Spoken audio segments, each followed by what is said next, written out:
Whitby detached homes averaged 1,070,389 in June 2026. Oshawa detached homes averaged 787,812.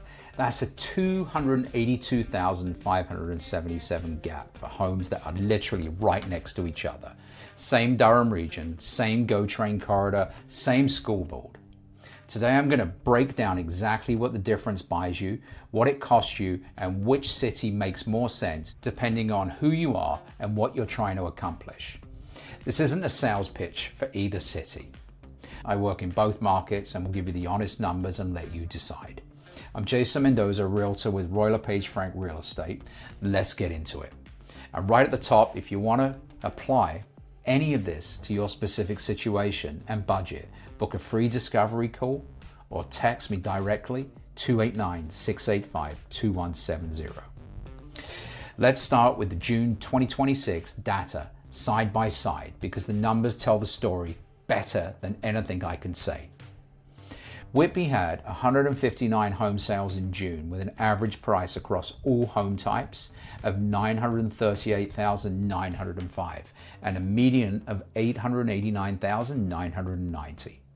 Detached homes in Whitby averaged 1,070,389 with a median of 1,015,000. The sales to list price ratio was 98% and average days in market was 24.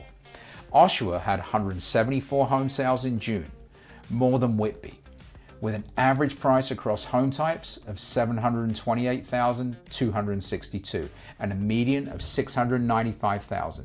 Detached homes in Oshawa averaged $787,812 with a median of $777,000.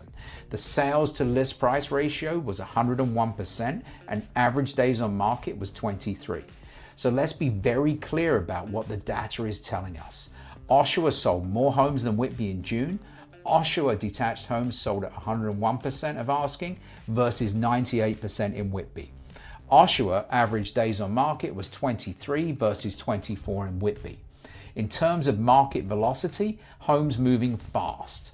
Buyers competing, demand signals. Oshawa is actually outperforming Whitby right now on those numbers. And it's doing it at a price point that is $282,000 lower for detached homes. That is the data.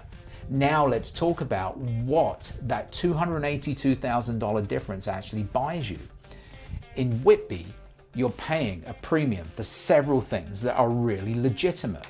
The downtown Whitby core is more polished, the waterfront area is established and beautiful, the perception of Whitby as a community is strong, and that perception has Whitby as a community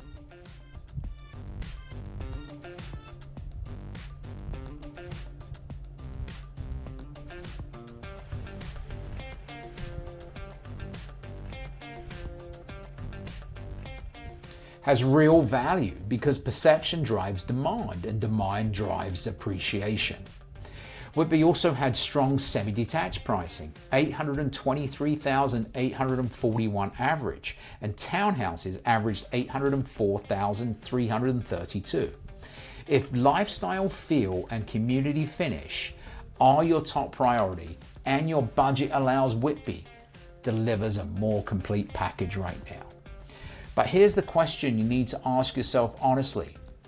What are you actually buying with that $282,000 premium? Because in Oshawa, with the same $282,000, you could put a larger down payment and dramatically lower your monthly carrying costs. You could buy a detached home and still have capital left for renovations or an investment property. You could get into a market where detached homes are selling at 101% of asking and building real equity from day one. Now let's look at schools and lifestyle, because this is where I get the most questions. Both cities are served by Durham District School Board and Durham Catholic District School Board. The school quality argument for Whitby over Oshawa is largely perception based at the board level. Both boards offer strong options. What matters more than city is neighborhood. Winfields and Kedron in Oshawa have schools that are consistently popular with families. Port Whitby and Brooklyn in Whitby are similarly strong. The commute question is almost identical. Both cities have GO train access into Union Station. Oshawa GO, yes, it's slightly further, which adds time, but for remote and hybrid workers, who are the dominant buyer profile right now, that difference is minimal. If you're commuting 5 days a week, it matters more. If you're commuting 2 to 3 days a week, it barely registers.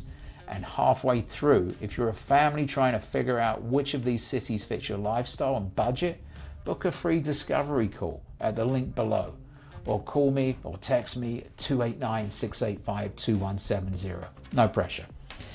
I've helped families make this exact decision many times and can walk you through it specifically for your situation.